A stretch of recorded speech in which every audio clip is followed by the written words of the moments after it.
La Comisión para el Esclarecimiento de la Verdad, la Convivencia y la No Repetición, en cumplimiento de sus funciones constitucionales y legales, recolecta información contenida en entrevistas, imágenes, videos, audios, entre otros, con fines extrajudiciales para el esclarecimiento histórico de violaciones a los derechos humanos e infracciones al derecho internacional humanitario, contrastación y elaboración del informe final para fines estadísticos, promoción de reconocimientos de responsabilidades colectivas, convivencia y no repetición.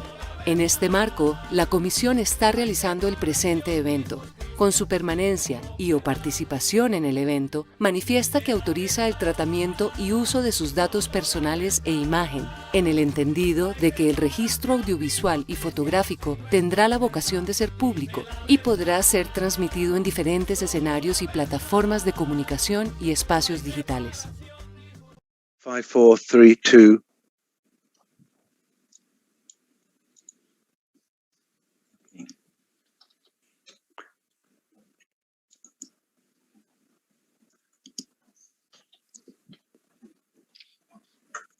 Okay, Laura. Hello, I think Hello. we're on. I'd like to welcome you all to this really exciting and important seminar. It's a dialogue between Commissioner Dr. Carlos Berestein of the Colombian Truth Commission and academics from Northern Ireland on the process of recognizing the importance of truth and memory for victims and survivors of conflict. This event is framed by the Colombian Truth Commission's work in the UK and in Ireland. The dialogue will provide opportunity to compare and share experiences relating to the peace process in Northern Ireland and in Colombia. The institutions are committed to promoting dialogue on truth and memory issues in the cases of Colombia and Northern Ireland, and we're seeking to engage with a large audience in the UK, Ireland, and Colombia. And greetings to you all and following this. And the event will be broadcast in English and Spanish. And just by way of background, the Colombian government signed a peace agreement with the largest guerrilla group, the Revolutionary Armed Forces of Colombia, in 2016. And the Colombian Truth Commission is one of the peace agreement mechanisms. It focuses on victims, their right to truth, and recognition of the human rights abuses and violations they have suffered. Through its work, the Commission has sought to break the silence imposed on so many victims and survivors of human rights violations and abuses in Colombia. And this silence has been imposed by impunity. It's not accidental. It has been a central tactic of the internal conflict in Colombia. And one of the things that adds to this is exile. In order to help break the silence, the Commission has organized many events in which survivors have been invited to share their life stories in public. And this event today is part of that process of ensuring the human rights abuses and violations that the people have faced in Colombia are acknowledged and there is awareness of them raised internationally. And one of the events opened earlier today at Elsters McGee Library, and it runs until 10th of January. It's an exhibition of dolls made by Colombians in exile. And the process of making the dolls allows participants to reflect on their experiences and perhaps weave some of their stories into the dolls they made. So those of you who are anywhere near McGee, you might like to attend that exhibition. And the timing of today's conversation with Commissioner Berestein is important as the Commission will launch its concluding report on the 27th of June 2022. And the report aims to provide Colombian society with the tools to demand the changes necessary to end impunity and dismantle the structures beyond the end of violence to help dilute polarization and work towards non-repetition. To do this involves in confronting powerful vested interests and as such requires strong governmental commitment and also international support. And so this event is partially targeted at garnering that international support.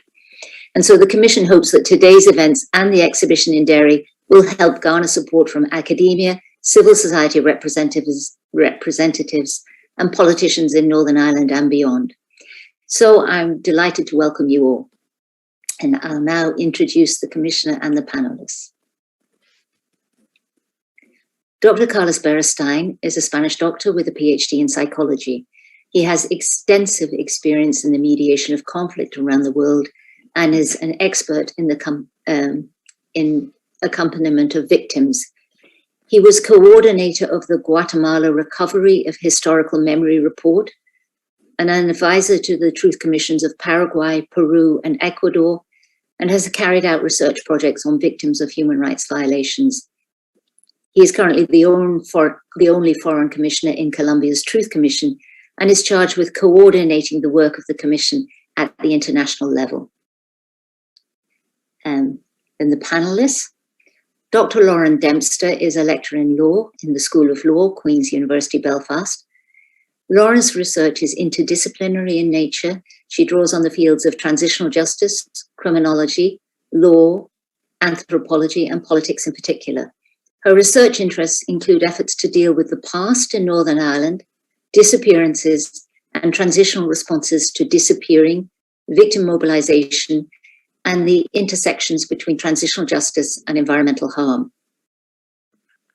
Roberta Bacic is a curator, a Chilean human rights advocate, and a researcher living in Northern Ireland.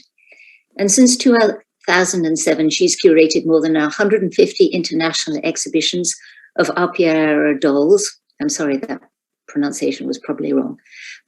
Associated with events in museums, universities, art galleries, embassies, and community spaces worldwide. And over time, these exhibitions have expanded from Chilean dolls focused on the Pinochet dictatorship to include quilts and other textile narratives of loss, resistance, testimony, protest, and healing from around the world. The use of textile language in contested spaces has been at the center of her curatorial work. Brandon Hamber is the John Hume Thomas P. O'Neill Chair in Peace, based at the International Conflict Research Institute at Ulster University. He's also a member of the Transitional Justice Institute and an honorary professor of the African Center for Migration Society at the University of Witwatersrand in South Africa. He's consulted in a range of community groups, policy initiatives, and government bodies in Northern Ireland and South Africa. He's undertaken consulting and research work and participated in various peace and reconciliation initiatives in Liberia, Mozambique, Bosnia, the Basque Country, and Sierra Leone, among others. He has written extensively on the South African Truth and Reconciliation Commission, the psychological implications of political violence, masculinity, and the process of transition and reconciliation in South Africa, Northern Ireland, and abroad. Peter Drury is the representative of the Colombian Commission for the Clarification of Truth, Coexistence and Non-Repetition in the UK, and has been involved in some research work in which the Commission is engaged. He's a human rights researcher and campaigner, and much of his research work over many years has focused on Colombia. He worked in the Colombia research team of Amnesty International for over 20 years, carrying out much work on corporate responsibility issues, amongst other topics. He's also worked for Oxfam and Global Witness, and as a Peace Brigade's international volunteer in Colombia. He's obtained MAs in Latin American Studies and International Law at the University of Liverpool and SOAS in London. He is embarking on further postgraduate study on corporate accountability issues in Colombia. And so that's the introduction of Commissioner Berestein and the panelists. So I'll turn now to Commissioner Berestein for his presentation. Thank you.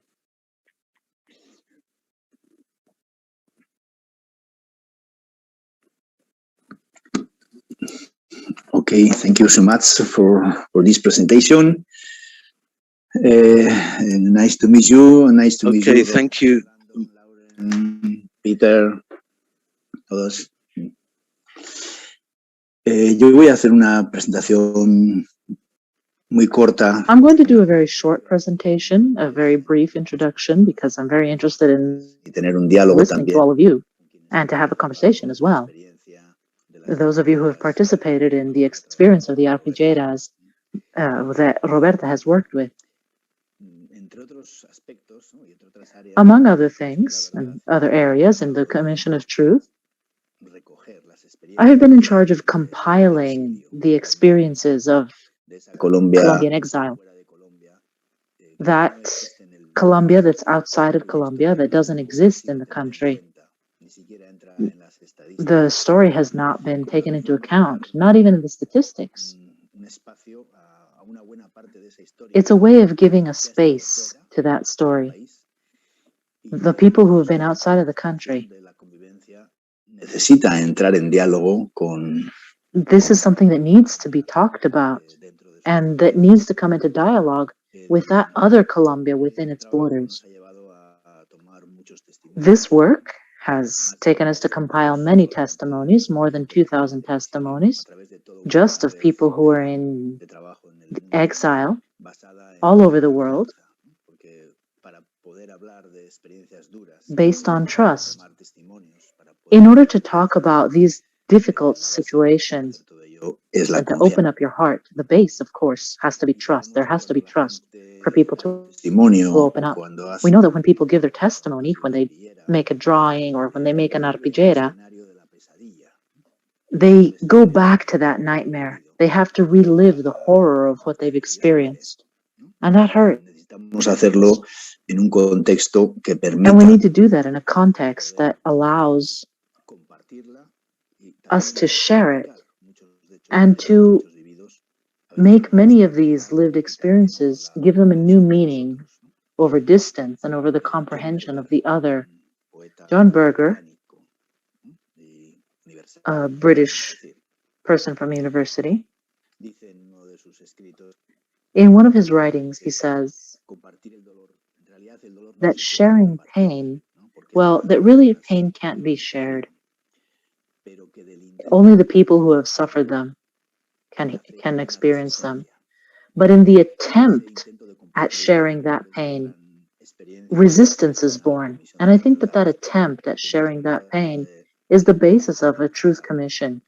We're not trying to relive the past. We're trying to strengthen that resistance. This is not only an individual work, it's a collective work as well, in which when we work with victims in exile and we work collectively, sometimes people feel caught up in the other's experience. They feel like the other's experience is part of their own life, of their own story. And within that context of communication, the other person gives back to you. The other person is a mirror to you, a mirror that shows, that reflects back your own image. People often treat people as if their lives are worth nothing. And these reconciliation projects work with this strength of mutual identification, mutual relating, not just the artistic expression of an individual expression of pain or resistance through other languages, but it's also about sharing it with others and making this into a puzzle, a mosaic of a shared experience of many people, especially in exile. This is a very powerful experience because exile is a non-place in the world. The people in exile are not from here or from there. They can't go back to where they come from, but they're never really from the place where they arrived. And they lose that concept of citizenship or even a right to speak. The reconstruction through testimonies, through collective work, through art, it's a space to build your own space. Those of us who have been victims or have been displaced or who have not been, well, we can learn a lot from them too. Knitting, creating an Rpiera, it's a way of going back to the scene of the crime. It's going back to the loss, to the time of fleeing.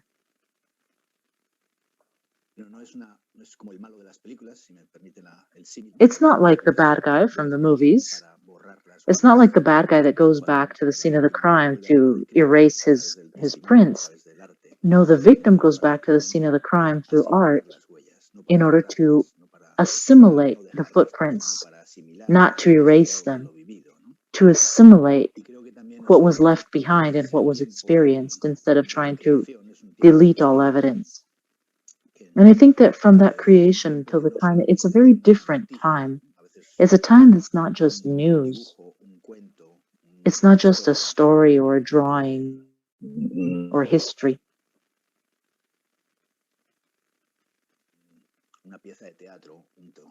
It's not just a play, a theatrical play. It lets us hear things in a different way. It's not a time in which things happen. Perhaps it's a time in which we understand how things happen. It's not the news itself. It's a time to experience. And I think that that's an important part of these exchanges, these types of creations through art. When we speak of difficult situations, experiences, we have to look for languages that will help us express these things. A truth commission is based on building these stories and creating patterns that will help us explain. It's also a way of recognizing through a social framework the individual experiences, because many times people have experienced things or their experiences have been denied or suppressed from collective memory. So it's important to give that context. Those experiences are also part of a collective experience that allow us to feel at least a bit of what the other person has felt, to be touched by their experience.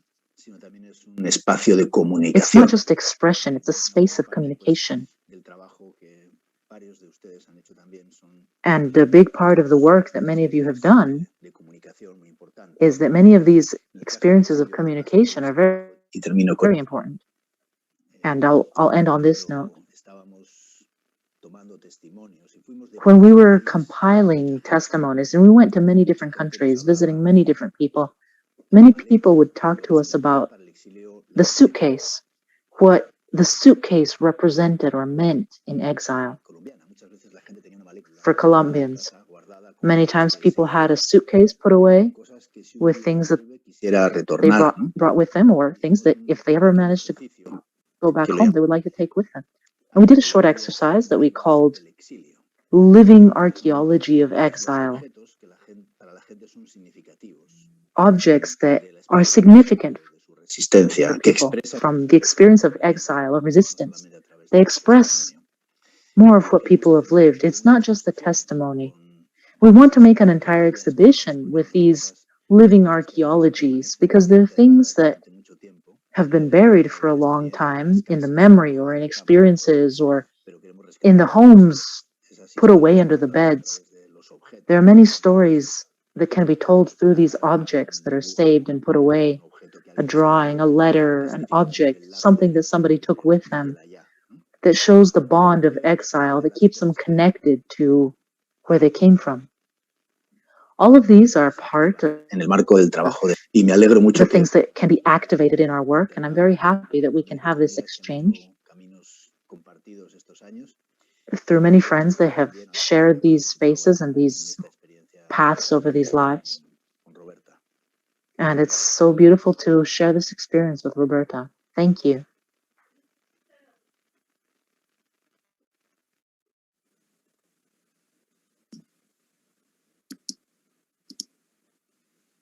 Oh, sorry. Thank you.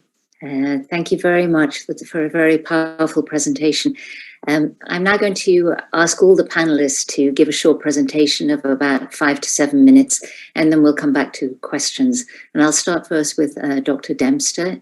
If you would give us your presentation, please. Thank you, Siobhan. Well, I don't have a presentation. I just ask you a brief response to the Commissioner's comments. So Thank you to the Commissioner for his words, and thank you to Roberta for inviting me to participate today, and for everyone at Ulster for welcoming me up here today.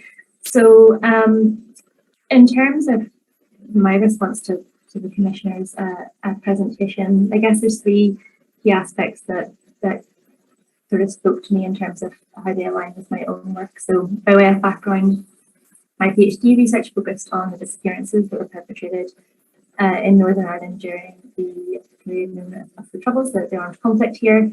And I've been involved in a number of research projects since, looking at issues of legacy in the context of Northern Ireland. So I'll speak from that experience today. So one of the things that struck me about what the Commissioner said was he mentioned the importance of trust in processes of transitional justice. This was a really important theme in my own research on the disappearances that were perpetrated in Northern Ireland in terms of the Independent Commission for the Location of Victims' Remains, which is the commission that was set up to recover the remains of the disappeared. A key reason why that worked was trust between those who were expected to give information to the commission, and that really helped mobilise support for their campaign. So I would be interested to know what the panelists think about the sort of different sources of truth that we have, and how maybe a formal truth report, the role that it plays, and how that maybe differs, or what it does that's different to different types of grassroots truth telling, and maybe how they all come together in terms of overall developing a picture of the past. I mean, the Commissioner used the language of a puzzle or a mosaic of shared experiences, and I think that's really a really helpful phrase to use. So that's one of the things that I was reflecting on.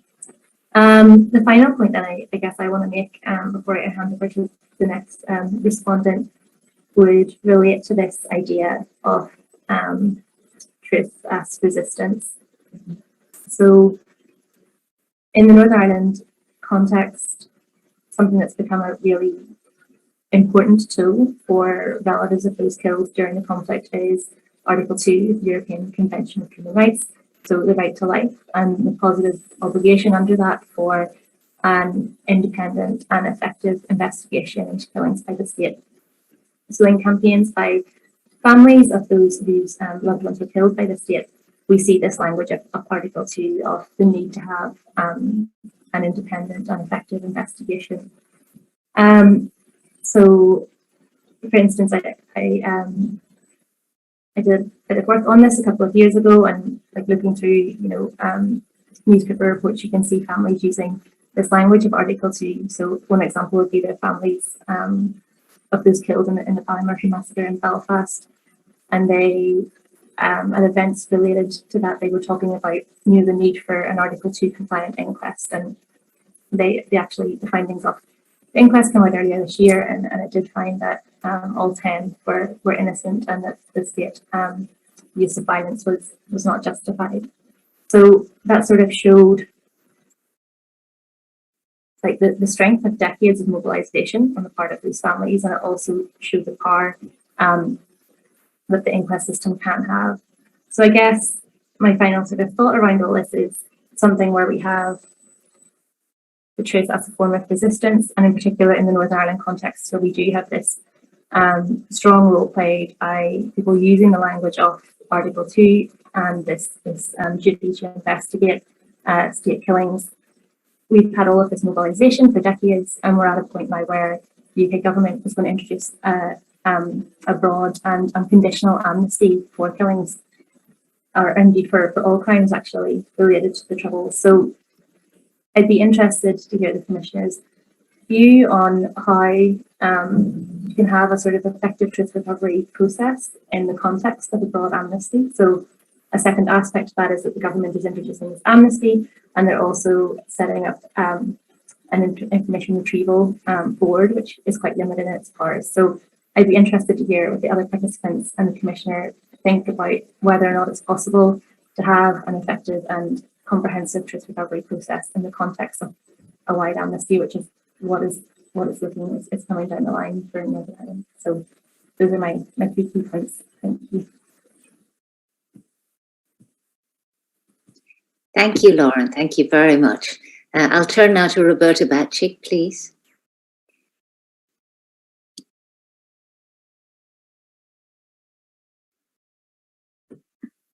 Hello to everybody.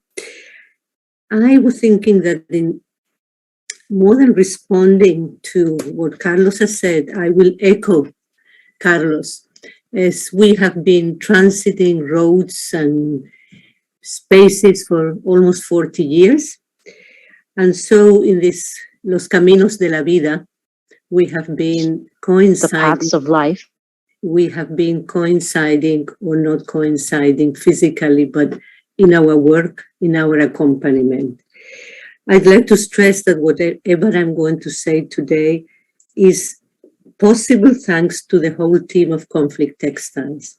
This is a collective work. I truly believe that we do everything together.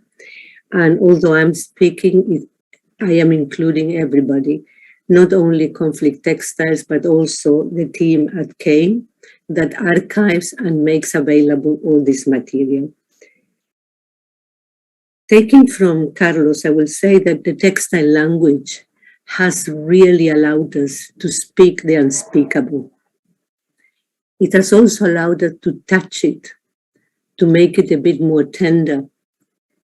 We can caress it, we can connect it, we can smell it, and it allows us also to keep our eyes to the stitching without having to face or look at the eyes of the other person, so we can go in and out at different tempos, at different moments. And I think that is very, very important to say from this idea of using the dolls as a mediator, but they are also an incarnation of the characters. It's not for therapy per se, it's to be able to live, as Carlos said, and relive, but in a way in which we can deal with it today. Because our life in the present is marked by the experiences of the past, but we don't want to be stuck with it. We need to work on it. So the workshops of the dolls has been enabling that element. And it's not only about what the dolls say. Very important is the reaction of what they bring out of the people who look at them. This morning, while we were launching very modestly here at the library, a couple of people who were there had not seen the textile, had no experience with the dolls, but were touched by them. And they had even the greater experience to be able to listen to the makers. So it became a voice, it became a testimony, it became a mediator between all of us.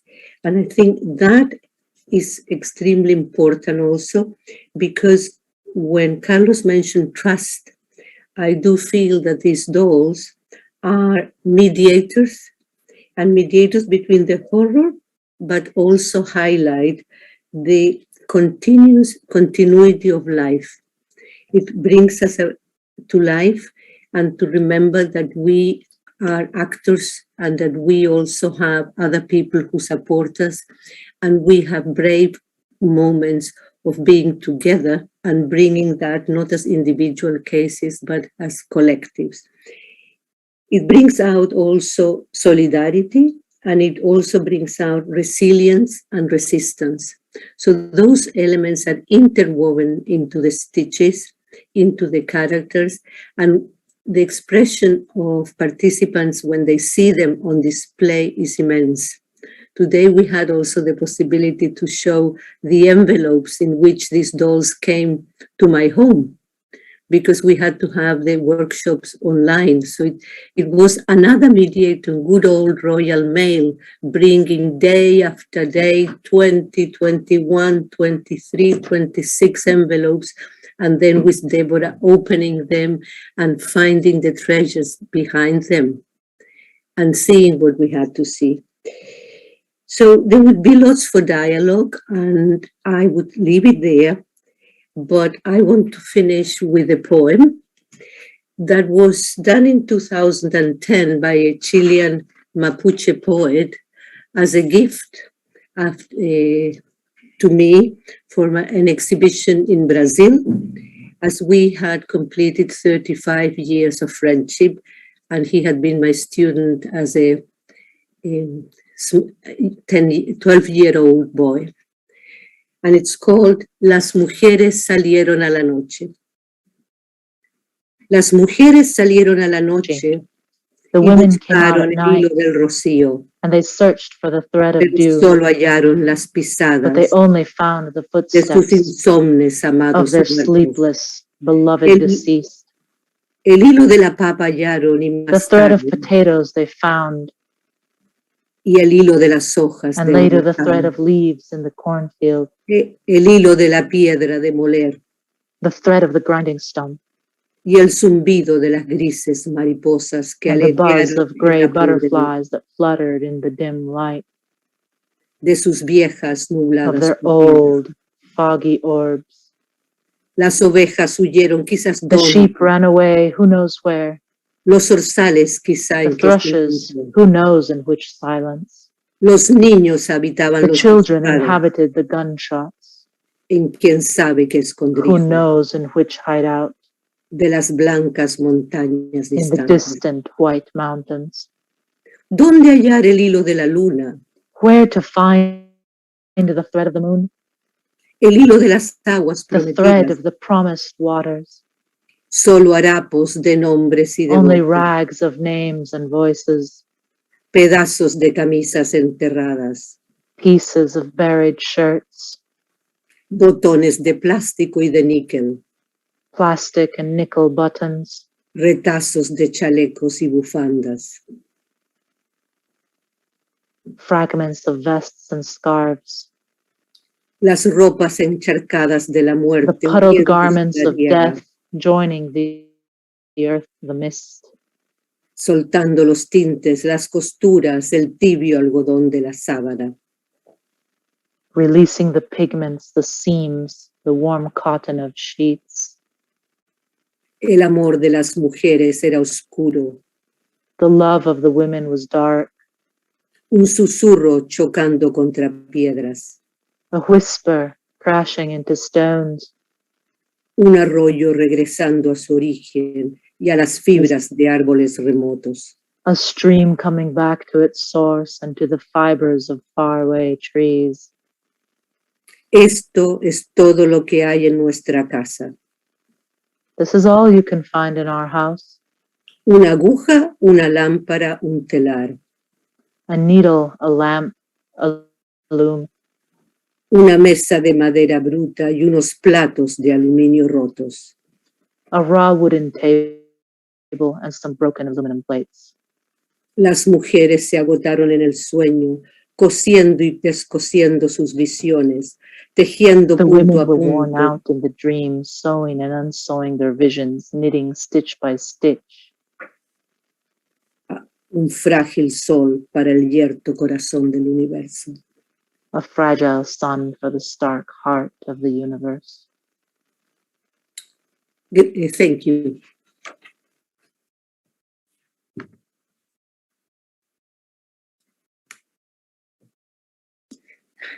Thank you, Roberta, and thank you for that very Gracias, powerful poem. Roberta, y gracias por ese poema tan poderoso. And turning now to Brandon. Y ahora doy la palabra a Brandon. Good afternoon and good morning, and thank you very much for giving me the time this afternoon to speak with you. It's a great honor and a pleasure. I'm obviously very sad, Carlos, you could not be with us here in Northern Ireland because of the current restrictions and situation, but we're delighted that Peter is with us and through the conflict textiles to expand and create knowledge and awareness about your important work in the diaspora. So thank you for that and the opportunity to speak. My thoughts as you spoke today were perhaps slightly different, and what it made me really think about is the question of truth recovery and the diaspora, and how do we go about doing that? And you spoke to some of those issues, and I obviously want to congratulate the Commission on engaging in this work in the diaspora. As you mentioned yourself, not many have tried to do that. I think Rpiera Commission had some work in the diaspora, but your work has been far larger and more extensive, and it's incredibly impressive. And it made me really think about the issue of exile. And as you were talking, I jotted down 4 things. And I think for societies that are coming to terms with the conflict, as you spoke about, the first area of violations, if we think of diaspora, is the violation of exile. So the violation of exile, of going into exile, of the displacement that causes, the loss, the grief, the lack of belonging, the issues that you articulated. And I think this is a very important area to think about in terms of human rights violations, because political violence for me is essentially about destroying people's sense of belonging. It's not about the physical harm that is done. Of course, that is a component of it, and there's a big impact in terms of physical and psychological harm. But often in political violence, that's exactly what those who perpetrate violence are trying to do, to break down belonging. It's why, as you know, in Latin America, when they disappear you, sometimes they disappear you and your papers. It's not just about trying to take you out of society, it's saying you have no place. And if we think of South Africa, what was apartheid more than anything else? Of course, direct human rights violations, but it was about telling people they have no citizenship, that they don't belong in their own country. And so the issue of looking at violations of exile are at the heart of political violence, and why your work is so important. The second part, if we think of exile for me, is about the violations carried to exile.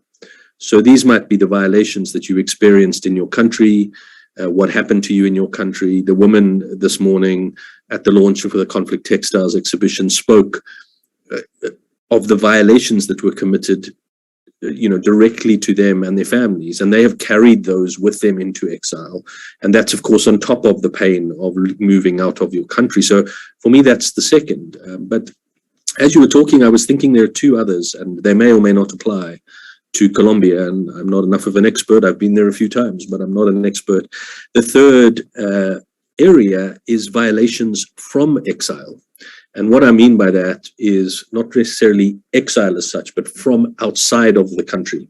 So if I think of South Africa, those who financed the apartheid regime, the companies that did business with the apartheid regime, those who supplied vehicles and computer systems to ensure that those violations happened, many of that money was coming from out of the country. And so if we're thinking of the diaspora, how do we take that into account? And the South African Truth Commission struggled with that because it was very focused on individual violations. And then the fourth area, I would call it violations committed to people in exile.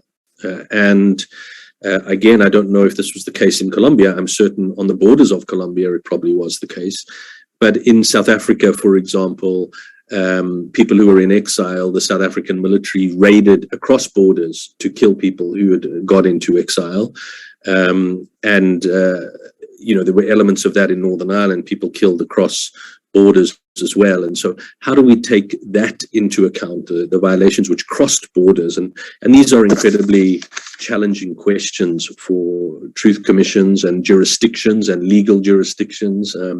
So that was my first thought, was really, of course, the violations of going into exile and how you take your direct violations with you, but then how borders work in political conflict. And I think this is something which is very much underexplored, how other countries support conflicts. And of course, you can talk about that in Colombia, I can talk about that in South Africa, and of course, in Northern Ireland, there were countries which helped fund violence which took place, and then actual violence that crossed borders, and how do we take that into account in truth commissions? So that was the first sort of technical point. The second point really was more about the substance of what you spoke about, and I just wanted to reflect on something. You really spoke about the power of stories, the power of the narrative, the power of hearing, the suffering. And as Lauren actually articulated, in a place like Northern Ireland, there is a fortune of brilliant projects working on art and theatre and museums and memory, and of course Conflict Textiles is an example of these incredible artistic projects. But if I was to be challenging, and I'm not saying this about Conflict Textiles 100%, definitely not, but if I was to be challenging, there's a lot of storytelling, particularly in Northern Ireland, and at times there's not enough story listening. And so our real challenge is to get people to listen, not just to tell. Of course, there's a value in the telling, but how do we get people to listen? And the challenge there is that I think civil society can only take that so far, because we still do need the official recognition of suffering. We still need the state to acknowledge suffering. We still need organized perpetrator groups to acknowledge the suffering. And so sometimes we need to create that context for the story listening to happen. And it's why people like Roberta and many others are really important, because they connect with other people, and they're connectors who allow the listening to happen. But if there was a challenge, I would say it's really about the listening that we're not very good at, I think, in societies in conflict. I'll end on this then. You mentioned the issue of the suitcase, and I thought that was wonderful. And I just had a little thought about it. In some of my work, I've written that one of the problems with the South African Truth Commission at times was they treated memory like it was a suitcase. And memory was something that you opened the suitcase, you could look in it, you could move it around, deal with it. And then once you had dealt with it, you could close the suitcase. And as a society, we would move on. And I think this is and this is not what you were saying, Carlos, but this is a very limited way of thinking, the suitcase idea of memory. And so I much preferred what you were talking about, because you were talking about the journey with the suitcase. And as you were talking, I was thinking, in a way, what we're really talking about is a backpack. It comes with you. And when societies have these terrible histories like South Africa and Northern Ireland and Colombia, this backpack, you can't get rid of it. You can't say, we're going to throw it away. The memory backpack is on your back all the time. And all we can do is to keep making initiatives, whether it's through civil society or like your Official Truth Commission, that makes the backpack smaller, that makes the weight of that past smaller and smaller. And it'll never go away, but it can definitely be made smaller. And that's really our challenge. And that's why issues like truth commissions, reparations, each of those mechanisms, I think, can make that backpack a little bit smaller. And I think that should be our primary goal when we're trying to deal with these difficult pasts. So thank you for the opportunity today. Thank you, Brandon, it's a really powerful presentation. Thank you. I'll turn now to Peter Drury. Thank you. Thank you. Okay, so I was just going to talk a little bit about the experience of the work of the Commission in the UK, and then open the space up for the questions to Carlos and so on. So today we've launched an exhibition of Rpiera dolls at the McGee Building Library. And these dolls were made during workshops with members of the exiled Colombian community, primarily in the UK. This is one of many initiatives organised by the Truth Commission in Colombia and in some 24 countries, involving victims and survivors of decades of internal conflict in Colombia. And this fits in with what has already been said, that this commission is the first Truth Commission to systematically attempt to analyse and recognise exile as one of the impacts and violations of conflict. Now, of course, the work of the Commission has been that of collating the testimonies of victims and survivors of human rights violations and breaches of international humanitarian law. And this work has posed many challenges within Colombia. Reaching out to people forced into exile posed additional challenges. One challenge was how to secure testimonies of people traumatized by what they have experienced. And when seeking to secure the testimonies of members of the exile community, the Commission sought to develop a before, during, and after strategy to avoid re-traumatizing those giving their testimonies, to ensure that interviews were taken such that the person giving their testimony could do so in a manner which respected their dignity and ensured that they could tell their truth in their own way, and to invite those giving their testimonies to participate fully in the recognition process and other activities of the Commission.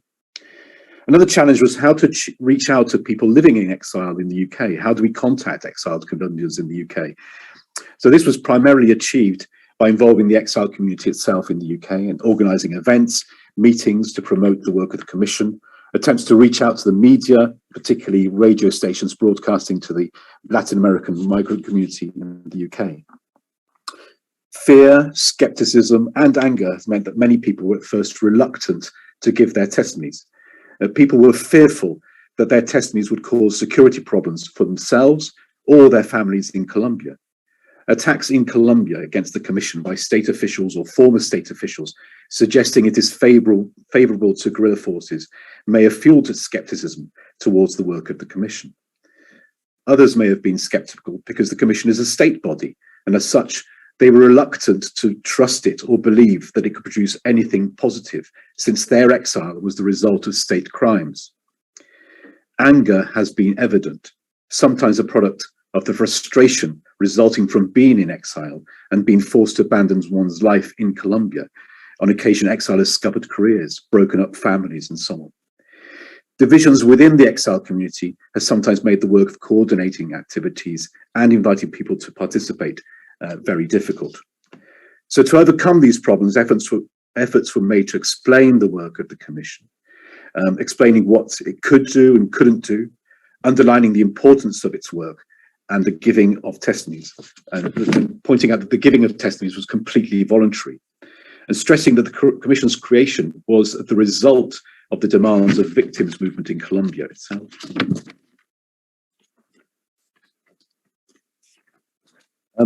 Ultimately, though,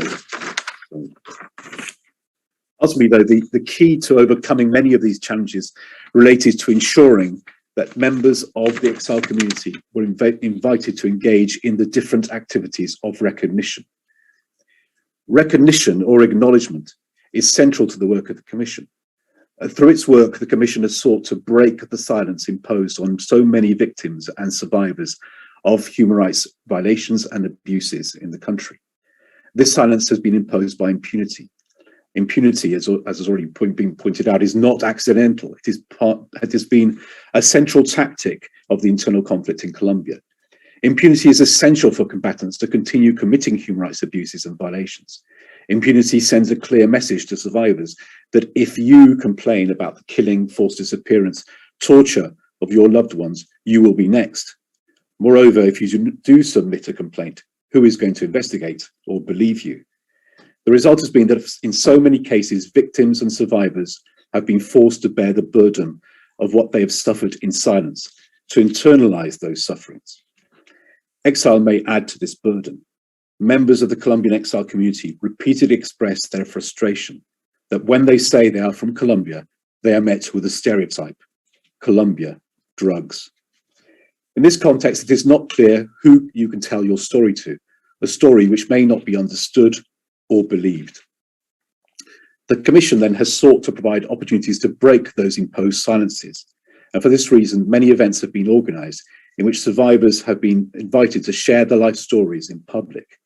This is part of the process of ensuring that human rights abuses and violations that they have faced are acknowledged in Colombia and internationally.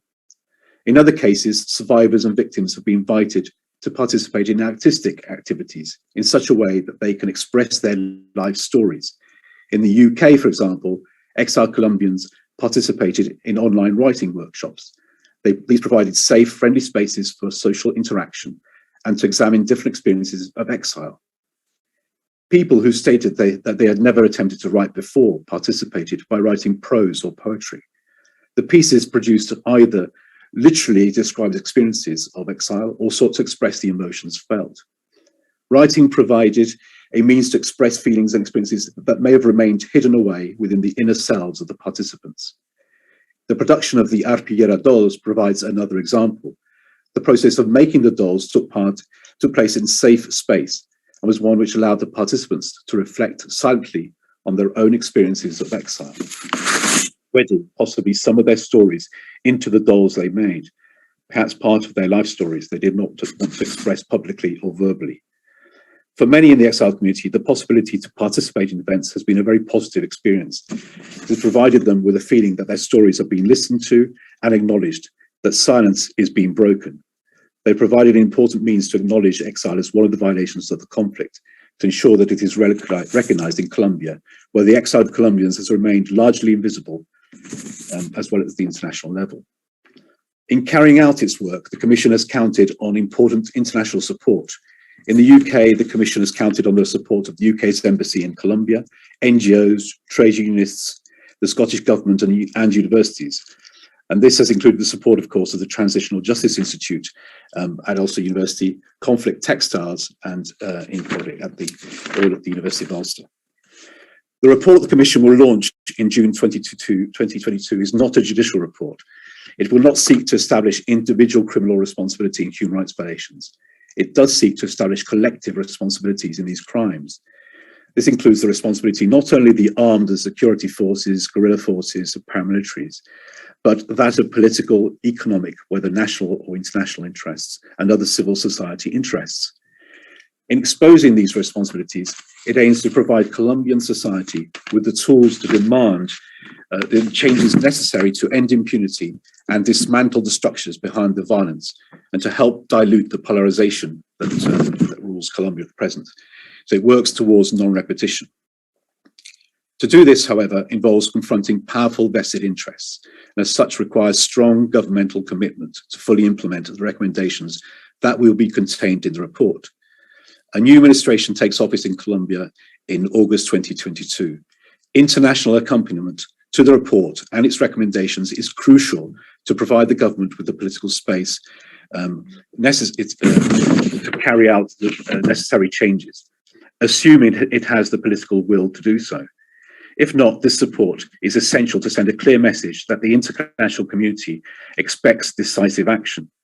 Furthermore, this support is essential to create the political space for Colombian civil society to demand decisive action by the Colombian government to fulfill the Commission's reports or recommendations in safety. The importance of international support is underlined by reports in recent days of paramilitary death threats against human rights defenders, and articles written by a former senior communications strategist for the armed forces calling into question the integrity of the Commission's work. It is in this context that the Commission is keen to build its international support network. We hope the events that have been organised in Derry today and tomorrow will help garner support from academia, civil society representatives and politicians in Northern Ireland and beyond. The work of the Commission does not end with the report, and so it is essential that a strong national and international network is put in place to monitor follow-up to the report long after the Commission ceases to exist. And just to finish, once again, I'd like to thank the University of Ulster, Conflict Textiles, and including the library, McGee Library, for putting on the exhibition that was launched today. Thank you very much for the time. Thank you. Thank you, Peter, for that very powerful last panel speech. Thank you.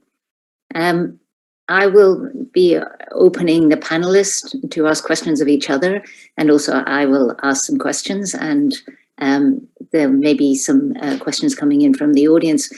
But first of all, as I've been thinking, listening here, and I wanted to ask a question that is not part of the questions that suggested to me and maybe seem rather basic to you all.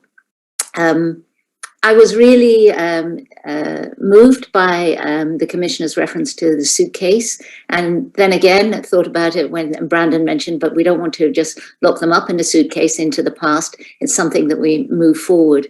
I've been working, well, I was before COVID, working in Rio's favelas and working with residents of the favelas there, dealing with police violence.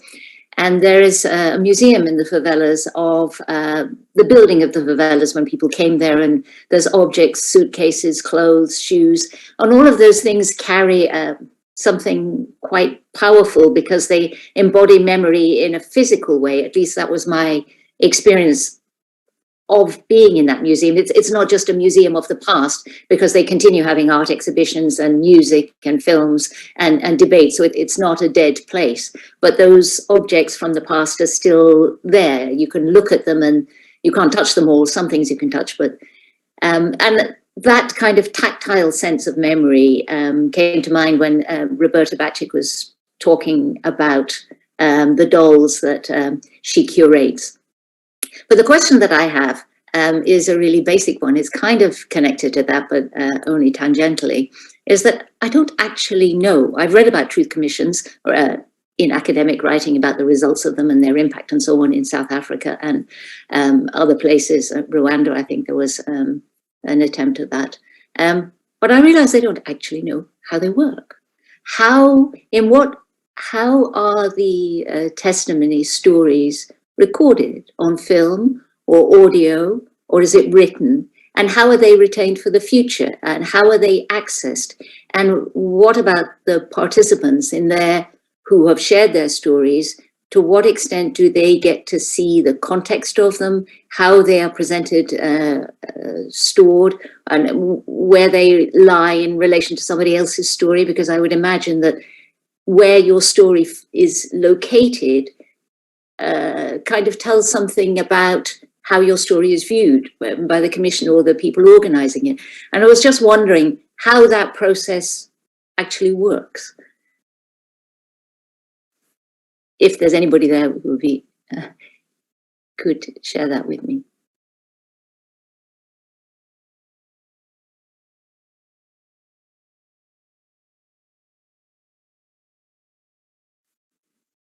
Bueno, gracias. Si quieres, doy yo. Oh, thank you. If you want, well, it's very different. The Colombian, there are very different stories in our case. In our case, it was very important from the start to be able to record testimonies, to be able to register the voice, at least, and to record the way the story was told, and not just to take notes, written notes, or to have a card where we took the notes. Because this is the treasure of the work, is the depth of the testimonies that we have been able to gather.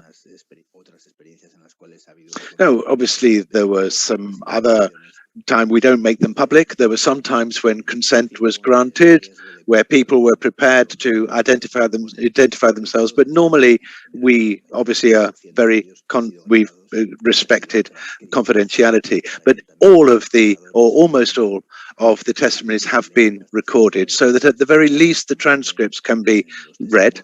And in some cases, when permission has been given, the voices can be listened to, so that it's possible to listen to the way that the stories have been told. We felt that that was very important. And all of this testimonies later on will be available. We work with an information service. We work on a transmedia platform where some of these testimonies will be available, where people have given their permission for their testimony, for their stories to be made public. Others have said, no, we don't want this to happen. Others have said that you can have access to the testimony, but with reserving the names. And others have just said, no, absolutely not public. That's part of the care that we have to take. Yes. But this transmedia platform is going to be available, so that it will be possible to hear people's voices. But it's not only going to be individual testimonies, for example, also collective testimonies and acts of memory that have been organized around the country, which, as Brandon has said, is so important. Because when I worked in El Salvador, for example, with the mothers, one mother called Guadalupe said, we know what happened. We, the victims, know what happened. They know what happened. The people who are responsible for the abuses, they know what happened. What we want is for society at large to know. And that was very important. That's important for the victims, of course, that society knows, but it also plays a very important role in the development of society itself, because it contributes to the creation of a collective memory, so that people won't just have, as Brandon said, have sort of looked at and closed the lid on the suitcase, as Brandon says, but we think that this process allows the weight to be reduced, as Brandon so eloquently put it. I've got the opportunity to deal with this testimony in a different way, it having been made public and it having been recognized. It gives me an opportunity to re-establish links, connections, because obviously violence has got individual and has got collective effects, but something that is common is that it breaks links between people. Violence breaks links between people, and one of the important things about working in the post-conflict period is to re-establish these links. This is one of the most important things about working in the post-conflict, that you can reconstruct. As has been said, when you go into exile or when you're a victim of violence, everything disappears. Your sense of associations with smells, the different associations that you had with things in your life, it's important to reconstruct those. Thank you. That's very helpful and clarifies a lot for me. And I share Can I say something? the importance of reconnecting and drawing those trying to draw links together again, which means that as far as consent, people want that their stories can be heard by other people. Thank you. I think I'll just, as far as I'm aware, there's no questions in the chat. So I think I'll just, for now, open the panel for anyone to speak that would like to contribute. I might want to say something in connection to what my experience was with the Chilean Truth Commission. Thank you. It didn't work in the way that Carlos is attempting to do it now with Colombia, which is, we know, the first time. But sometimes the testimonies, well, they come in a report, they are shortened, they are only about events. But what happened that through the testimonies, some outcomes came. And for instance, Chile opened the possibility of building memorials in the different areas where events had happened. So even though it wasn't the individual word, but it happened that the associations of relatives of the disappeared or the executed or the people in exile managed to have a space where to discuss it, to agree or disagree with the building of a memorial. But we have a publication with all the memorials in Chile from north to south. And you can call it la geografía de la memoria, the geography of memory. So it's also through what in the compilation of the process comes out, the things that you realize that would have to happen in a later stage. So I think this commission has gained advance and progress in recognizing that individuals should also have a space where to do that. Also in Chile, we have, since the first Truth Commission report came out in 1990, we have had every year a contest of essays on human rights for the Day of Human Rights. So people from civil society write essays, and sometimes it's somebody who has nothing to do with human rights, but creates and participates, and their stories broaden beyond the world of the people who have been affected. It sometimes filters into the civil society, because what we want is not to have a monologue between us. We really want the others who have not been so involved in the process to be able to listen and not to be afraid, not to see as an antagonism. So to see the production of these two things that I'm mentioning out of my memory, but also that there was a review of the curriculum of the police. So that was an outcome. You might not do it, but because of taking so many testimonies about the brutality, it was clear that there was state participation or allowance to happen. So it has an effect in the way it filters through other channels. Thank you very much. That's really powerful and really interesting. I would imagine, as Peter was referencing, that those memorialization and bringing to the fore the memories, there's probably quite strong resistance from powerful interests who don't want those memories brought to the fore. And I'm going to let you ask any questions you want to continue. I just have to look at the chat because I think there's something come through. The question in the chat is, what's going to happen after the report is launched?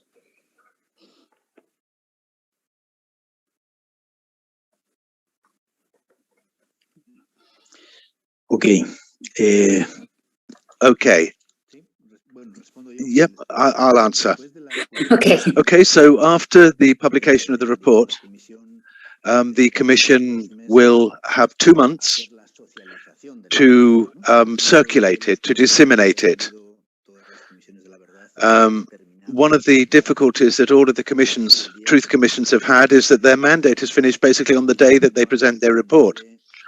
There's been no one who has been able to apply the pressure that is needed for the dissemination. There's been no one to provide to pressure so that the report is published and that it's present in that it doesn't just stay on the bookshelves in private houses, but that it becomes a tool that is available so that it keeps rolling, so that it keeps contributing to society. What Lauren said about Article 2, that families have mobilized around the basis of Article 2, that there was a tool there that they could use. We want the Commission to operate in the same way. We want it to be a lever to help ensure that there is progress at societal level. So the Commission has got 2 months to work after the Commission, where we can travel around the world and to the extent the country, and to the extent that we're able to travel internationally, that we can present the report, that we can organize dialogue, open meetings, with the opportunity, providing an opportunity for discussion about the report and its findings to be carried out. And then by law, there must be a monitoring committee constructed or set up. And this is a body which has got the job of monitoring the implementation of the recommendations made by the Commission. There's not a question of gathering information, but the Commission with the committee will have the responsibility of monitoring the implementation of the recommendations. As Roberta has said, we're going to be making recommendations on security, on education, on impunity, on land issues, on structural problems, structural issues. And this committee, the monitoring committee, will be monitoring the extent to which the recommendations of the Commission have been implemented. And this, Peter spoke about this as well. We hope that the support network, the international support network that has been established, will also help us with that. In all the countries, what happens after the publication has depended on 2 things. What is the political will? What level of political will is there on the part of the government to advance the agenda suggested by the Truth Commission? And there have been different situations from country to country. There have been some cases, like in Argentina, for instance, with the creation of the CONADEP, which was the bestseller in Argentina for during many years. And then another one would be the situation of the report in El Salvador, where the report was never published. It took 17 years for the report to be published in El Salvador. And this demonstrates, well, different political attitudes in the two countries. Thank you very much. And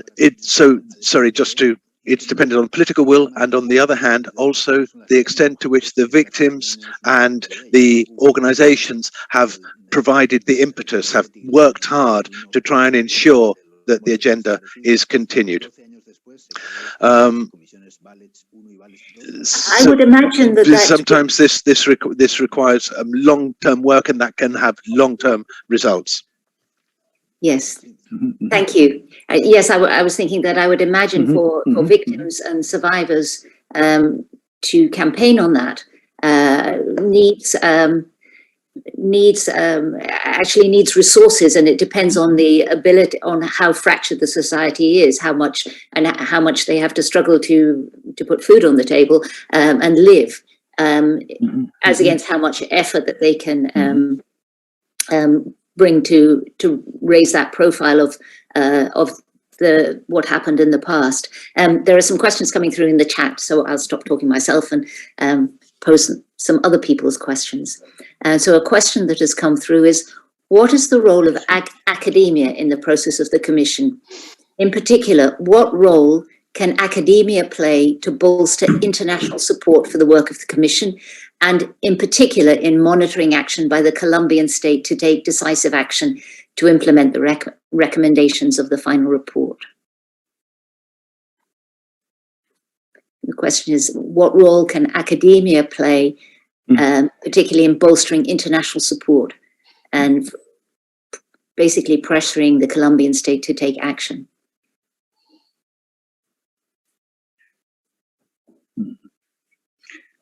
Bueno, yo creo que el rol es muy importante. Necesitamos una academia.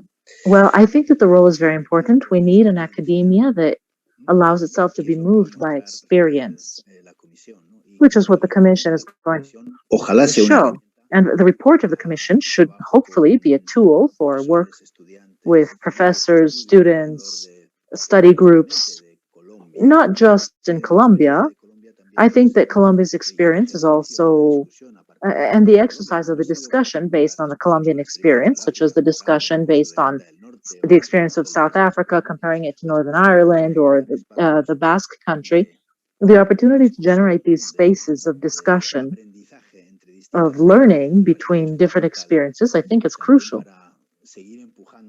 Also to keep pushing for peace development. Colombia is in the midst of a peace process with FARC, but the ELN has not signed peace and the war is still going on. And there are many other illegal armed actors. So there has to be a maintained effort for peace. I think that the possibility, not just in Colombia, but on the international scale, there are spaces of dialogue and work based on the report of the Commission as a key issue in order to maintain international attention on Colombia. Without that, we wouldn't have been able to achieve the peace process in Colombia.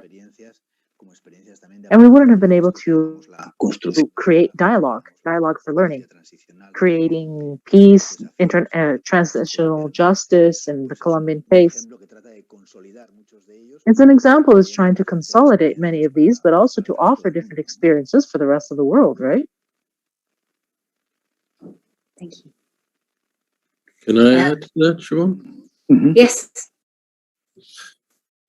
Yeah, I think I suppose I just wanted to add a little bit to that and also link it to some of the earlier issues, because South Africa is a very good example of where you had a very strong set of recommendations coming out of the Truth and Reconciliation Commission. And exactly as Carlos mentioned, there was no process put in place for after the commission. There was no monitoring committee. It relied on the government agreeing to the recommendations and then setting up something else to deliver the recommendations. And on top of that, maybe for another day, there was a whole lot of reasons for political will why they didn't do that. So it's really encouraging that the Colombian Commission has this monitoring committee. And how I think that links to academia is that what we didn't do in South Africa, for example, was literally sit down, put all the recommendations into a table and monitor them, every single year, every single month. How have we got on these recommendations? How far have we got? They literally fell out of the public consciousness in a very short period of time. And I would think that for academia, this is a very important role, that type of very careful monitoring of what's actually implemented. In Northern Ireland, I think the monitoring that went on around the recommendations for the reform of policing around the Patton report, which I can't remember now, 182 recommendations, I think, if I'm correct. Actually, that was monitored very, very carefully by government and other committees, certainly in the early days, and that was very powerful in actually implementing those reforms. So I see a strong role for academia in that. And linking back to also what you said, Siobhan, I mean, one of the problems in South Africa is they recorded testimonies, but they're now sitting in an archive, and it's almost impossible to get to these testimonies. And of course, the testimonies themselves are memorialization, are recognition, and you have to put those into public. And so academia has a role to do that. And the final thing I would say, however, is that academia has a role to do that in partnership with each other, and in partnership with civil society, in partnership with activists. I don't think academia can do that alone. Often academia is detached from some of these realities, and so you need these partnerships to make that happen. But I think a strong a global academic network of monitoring the recommendations would be very powerful and very important. Thank you. That's very strong. I think that probably answers one of the questions that has come up, but I'll read it anyway. What role would UK academia, civil society have in ensuring that the UK and other governments monitor closely and support efforts by the Colombian government? And that's similar to a question before, what role of the Colombian civil society in supporting demands to take decisive action? And I think I'm opening to anyone else to add to Brandon, but I think Brandon has addressed that question. But if anyone else wants to add anything to those questions.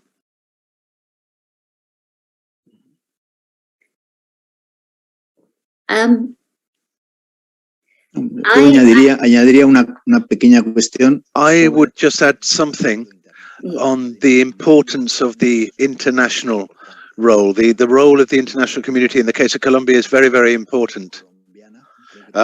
It's not only a question for Colombian academics, but also for international academic community. This connection with Northern Ireland has been very important, for instance, with the Northern Irish academic community. And I think that engagement of the international academic community with the monitoring of the Commission would be very important too. Thank you. Well, the role of civil society internationally as well as governments. I mean, I think I just added it's obviously crucial about creating space. The very fact that we have this event, for example, today in Ulster University is crucial because it helps to create interest. It sends a clear message back to Colombia that there's interest at the international level. And this is important. One is moral support for Colombian civil society, to know that there are people listening, people are paying attention to what's happening in Colombia.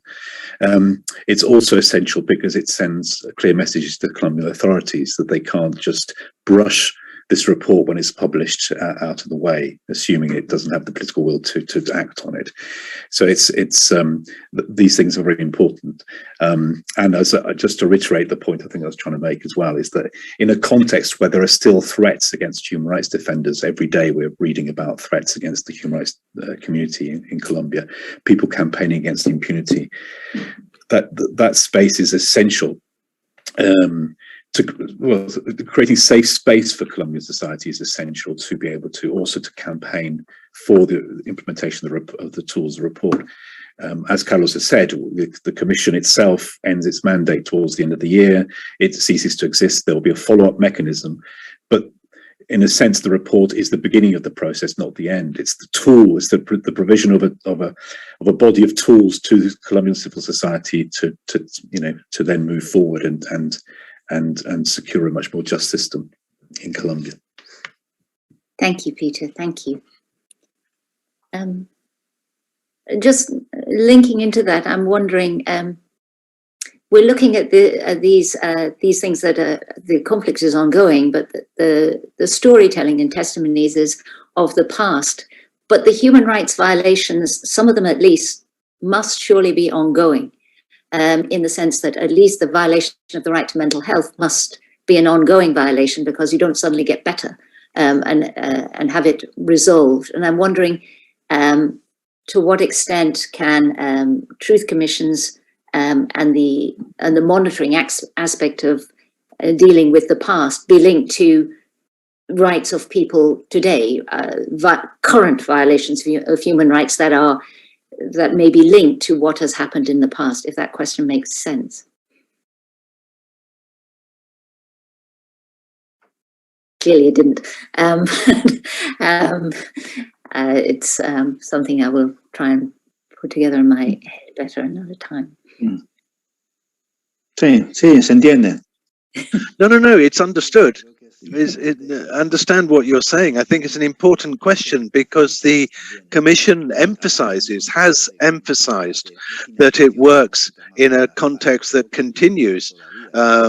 There's still a continuation of the conflict. There is still armed conflict with armed groups, and there's a continuity also with the experience of people who have lived and continue to live contexts of violence and abuse. There are three key things here. First, the way in which the Commission stresses the actors that continue, that remain, causes of violence that continue. There have been many years, decades of violence in Colombia, and there are structural aspects that have helped explain why the conflict has continued. And so this is a part of the analysis that the Commission has made, and also to an important part of the recommendations. How can we confront the conflict? The fact that causal factors are still there. The criminalization of social protests, the continuation of the armed conflict, these continue. This is very clear, they're still happening. And also in terms of the recommendations, we think it's important to emphasize peace building, the construction of peace. What can we do not only to ensure implementation of the peace agreements, but to establish the next stage in the resolution, in the creation of a future where it is more difficult for the conflict to continue.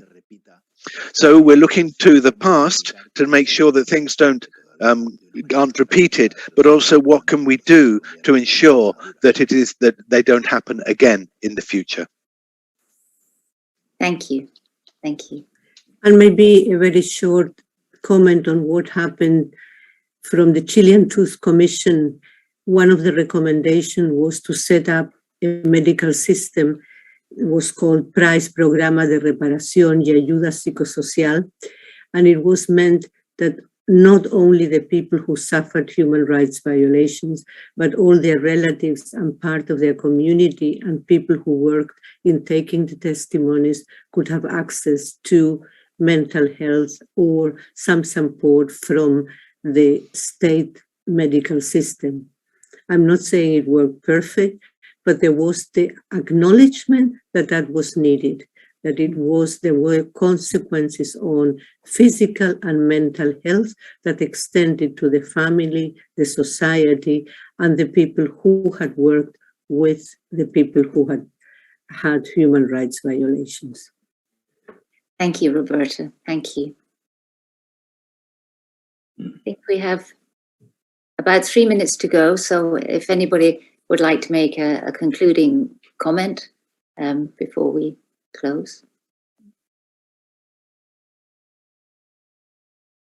I might just add, because, you know, when I answered the question about academia, I answered very formally about monitoring of recommendations, and this is really important. But, you know, one of the lessons from conflict textiles and what we've been talking about today is that another key role of civil society is about keeping the conversation going in many different ways. And, you know, art and theater and culture and film, these are very important vehicles for how we keep the conversation going and how we speak to lots of different people, you know, who are not going to go and read a big report. And Carlos mentioned some of the summary reports that we've seen in other Latin American contexts. But the cultural dimension is a really, really important part. And these are recommendations which can also be made and supported financially to sort of support these type of interventions. I just think they're really important, as much as I, you know, look at this very structurally, and these are the very hard political things you need to do. But culture is a very, very important part, because what we're essentially trying to do is move out of being in a culture of violence. So you have to change culture. It's a key part of reconciliation and of peace. Thank you. And all of those artistic efforts also, they bring stories in a different form. They're not forgotten on a dusty bookshelf or file like the Truth Commission report that you mentioned is locked away somewhere inaccessible in South Africa. If there are different forms of art, sharing those stories in one form or another, not necessarily directly, it keeps people's stories alive and in contact, and keeping stories alive also keeps the stories of the people who are lost alive. They're not just disappeared. They are disappeared, but they're there in people's memories. Thank you. Yeah. Yes, Peter. So just very quickly, just perhaps, obviously one of the purposes of this work is to bolster our international support network. And after this event, anybody that's interested, I don't know if there's a way, perhaps we'll find a way of putting our email, the Commission email, my email on the system, so that Yes. Academics in the UK and elsewhere that are interested in helping and getting involved can contact us and being part of our support network. That would be great. Thank you. Okay. Y solamente una pequeñita cosa para despedirnos. And just one last little thing to say goodbye. In this dimension of the work, of the artistic work, we have produced 2 tools. The good news is we're going to have them in English, not just in Spanish. Great. We have them in English. We hope that by next year they will be in English as well. One is called The Colombian Suitcase, which is a collection of stories based on testimonies, short stories that tell the stories of the exile. And the other is a graphic novel, a comic that tells the story of the conflict from the exile, told from the second generation. These are tools to reach other spaces, other audiences. They'll be available in English soon as well for English-speaking audiences around the world as well. Thank you. Thank you. That sounds wonderful. Thank you. Okay. Bueno. Okay. Bueno. Well, thank you all. Thank you, Commissioner Berestein, and thank you all of the panelists, Lauren, Brandon, Roberta, and Peter. Thank you for this really powerful and insightful debate. Thank you very much. Time is up, and so I'm going to say goodbye, but I found it really, really powerful. Thank you all. Goodbye. Well, thank you. Bueno, un gran abrazo a todos y a todas. Gracias, Brandon. Hugs to all. Thank you very much, Brandon.